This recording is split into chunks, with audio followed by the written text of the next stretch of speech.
na pia mimi sauti. Pia mimi sawa. Pia mimi niko kwa two term but very objective. Unajua nimesikia nyinyi mkiongea sana. Nyinyi mmekuwa mkiongea sana na nimesikia maoni ya watu. Lakini nataka niwaulize, who is the most powerful person between the president and an MP? Penye shida iko si mahali pa president. Hata leo tukitoa president leo hii, tuseme leo sisi tumeenda maandamano, tumepeleka president nyumbani.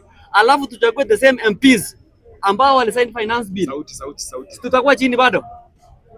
Tukisema leo tumetoa president kwa kiti, sisi wote tuungana hapa tufukuze president nyumbani 2027. Alafu the same MPs wale walisign finance bill tuwarudishe. Tutakuwa tunafanya kazi gani? It's not all about the president, it's all about the MPs. Tukipata MPs ambao ni very vibrant, tukipata MP kama Babu Owino MPs 30 peke yake, hata tutakuwa mbele sana. Lakini maana tunapiga kelele hapa, tunasema oh president ni mbaya, oh nani ni mbaya. We need to start from the MPs. Nataka tujiulize, mvua inaanza kutupiga tuko wapi?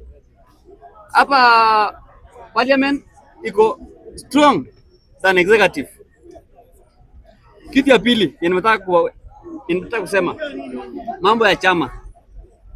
Mambo ya chama, ODM is the second strongest party after UDSI. DCP pia iko inakuja. So ukisikia watu wa DCP wengi ndio wanashangilia sana Sifuna. Reason wanataka chama ya ODM iharibike ndio wapate chance kuwa the second strongest party after UDA. So ile kitu nataka niwaambie hivi. Nyinyi mfikirie sana. Watu ya ODM, nyinyi mfikirie sana. Msishangilie sana saa hizi wakati chama yenu itapasuka. Pia mkumbuke Kalonzo 2007 aliambiwa nini? Kalonzo aliambiwa unga Kibaki. 2013 tutakuunga. Waliunga yeye. The same thing Oburu anasema, Oburu si mjinga. Oburu alisema tunataka power. Kila mtu anataka power. Kwani hao watu ni wanapigania hao wataki power? Watu wa mlima wamejua maana ya kuwa na power. That's why wanaungana every day. That's why sasa unaona kila siku kuna mtu mmoja anaenda wapi? Wa Munyoro kuvalishwa kofia ya DCP. The reason ni kwa sababu wanajua maana ya kuwa na power. Wamekuwa na power for 20 years. 10 ya Kibaki, 10 ya Uhuru. Wamekuwa na power miaka 20. Tukitoa ile ya Kenyatta. So ukisikia Oburu akisema anataka power ni kitu ya maana sana. So nikimalizia don't declare. Malizia sauti. Nikimalizia hao vijana nimeona mnalalamika sana. Mnasema eti mnasema mnataka iko one term. The people wenye mnataka kuwaleta ni watu nyamko kwa serikali. Kwani Gachagua ajao kwa serikali? Ako wapi sasa hivi? Kwani Kalonzo ajao kwa serikali? Matiang'i ajao kwa serikali?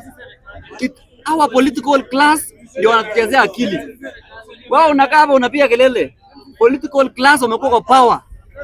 Wakati ya Uhuru pesa iliibwa. Lakini sasa Uhuru akikuja kwa kanisa anashangiliwa. Uhuru alipa pesa mingi sana. The same government ilikuwa that time iliiba pesa. Hii government iko inaiba pesa. Sasa mnataka kusema 2022 mlifukuza Uhuru, mlichagua nani? Huyu anaiba maidi. So it's all about us as wananchi tuone ya kwamba hatutaki leo tena after election tunalalamika. Every election tumekuwa tukilalamika. Nimesikia mzee fulani hapa akisema watoto hawaheshimiwa wanapelekwa shule za juu. Nyinyi mmekuwa hapa 2022. Kuna Salamu gani mlichagua? Salamu gani mlichagua? Ruto is not an asala bwana. Ruto is owning billions of money. Oh maana Ruto akitembea na mguu. Ruto ako na chopa ngapi? Ruto si asola.